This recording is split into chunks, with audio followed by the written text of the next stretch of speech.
my name is Alexandra. I'm going to be the nurse practitioner taking care of you today. How are you? Perfect. Great. I'm good. Yeah, thank you for asking. So I see that you were sent to us from your primary care doctor for an abnormal pap. Is that correct? Okay. So I'm just going to, before we talk about what our plan's going to be, I'm just going to ask you some questions just to get to know you a little bit better, okay? Perfect. Okay, so how old are you? 33. All right. Are you currently sexually active? You are. Okay. Are you married or are you single? Married. Okay. And do you do any oral contraceptive? No. You have an IUD. Perfect. And is that working okay for you? Great. Now, do you know which one you have? There's the Mirena, Paragard, Skyla, Kyleena. You have the Skyla. Okay. Do you check the strings yourself every month? Perfect. So have you ever had any kids? Oh, you have a little boy. How old is he? 5. Wow. What's his name? Oh, that's so cute. Okay, so you have the one, any miscarriages or abortions? No? Okay, perfect. Do you have any medical history? High blood pressure, diabetes, asthma? No? Well, good for you. Super healthy. So do you take any medications? Well, you don't have high blood pressure, but do you take any medications? No? Okay. All right, so you've never had an abnormal pap before, so I know this process is new to you, so I'm going to kind of walk you through it. If you have any questions, please let me know, and I do have some handouts to show you just because I'm a visual learner, and so I feel like that just helps a little bit more.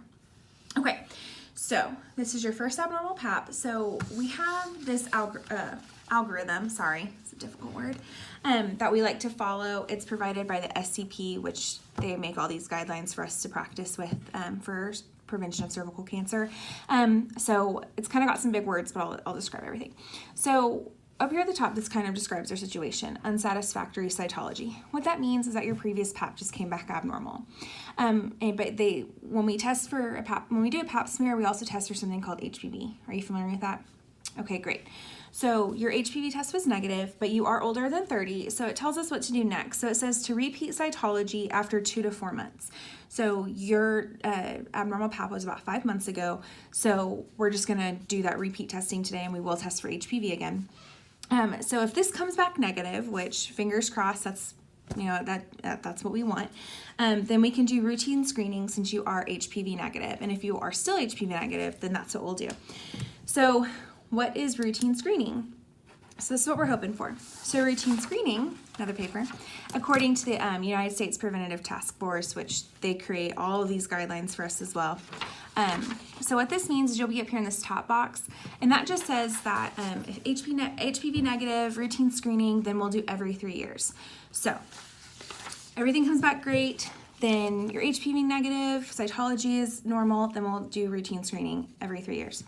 If it comes back unsatisfactory, so we're abnormal again, or there's anything, I guess not technically abnormal, but anything concerning, then we could do a colposcopy, which is basically we go in like a normal routine exam here in the office, but I'll do a little biopsy out of your cervix, of that cervical tissue, kind of, up into, not into the uterus, but on the outside and a little bit into the cervix. If it just comes back abnormal, then we'll proceed with a different algorithm that they provide, but we don't need to go down that road because we're not there yet.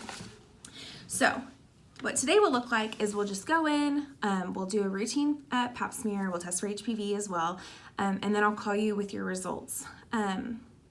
Then if everything is normal, then I won't have to see you for 3 years in a perfect world. Unless, of course, you have any other issues, or if you decide that you guys want to have another kid or have your IUD out or anything like that. Do you have any questions? Okay, well, I'll go ahead and let you get undressed, and then I'll come back in.